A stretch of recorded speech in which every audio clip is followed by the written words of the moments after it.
सुप्रभात दोस्तों, आज मैं आपको अकबर बीरबल की कहानी प्रस्तुत करने जा रही हूँ। इसका शीर्षक है असली माँ कौन है।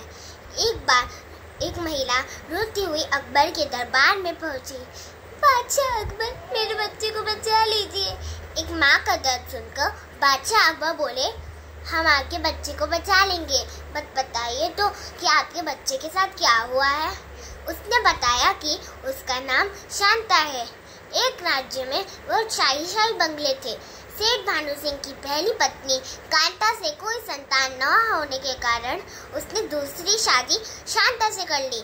उसके कुछ दिनों बाद शांता ने एक बच्चे को जन्म दिया और उसका नाम प्यार से लड्डू रखा। पर कुछ दिनों बाद सेठ भानु सिंह किसी बीमारी की वजह से चल बसे। उसके कुछ दिनों बाद एक आदमी वसीयत लेकर आया। नमस्ते महिलाओं, सेठ भानु सिंह ने अपनी सारी वसीयत अपने बेटे के नाम लड्डू के नाम कर दी है, लेकिन लड्डू अभी बहुत छोटा है तो सारी देखभाल उसकी माँ को ही करनी पड़ेगी। यह सुनकर दोनों महिलाएं बोले, मैं हूँ। शांता चौंक गई और बोली, ये क्या कह रही हो कांता बहन, लेकिन लड्डू की असली माँ तो मैं हूँ। बड़ी आई असली माँ बनने वाली, तुम्हारी आंखें क्या घूम गई हैं? चल मेरा बेटा मुझे सौंपो और अपना बोरिया बिस्तर बांध के घर से बाहर निकल जाओ। फिर क्या, कांता ने शांता को लात मार के घर से बाहर निकाल दिया। तो ये सब कुछ हम सहमत हैं, पर हम ऐसे किसी कहानी पर भरोसा नहीं कर सकते। तो कांता और लड्डू को यहाँ दरबार में पेश किया जाए। फिर क्या, थोड़ी देर बाद कांता और लड्डू अकबर के दरबार में आए। पता नहीं क्यों महाराज, ये ऐसे क्यों नाटक कर रही है। पहले इसकी सुंदरता से मेरे पति ने इससे शादी कर ली और इसकी सारी परेशानियां झेली और अपनी बड़ी बहन की तरह माना, और फिर ये मेरे बेटे का मेरे से हक छीनना चाहती है। इसकी कहानियों पर मत जाना महाराज, इसकी तो आदत है। महाराज चिंता में पड़ गए और बोले, बीरबल, अब तुम ही बताओ, इन दोनों महिलाओं में से लड्डू की असली माँ कौन है।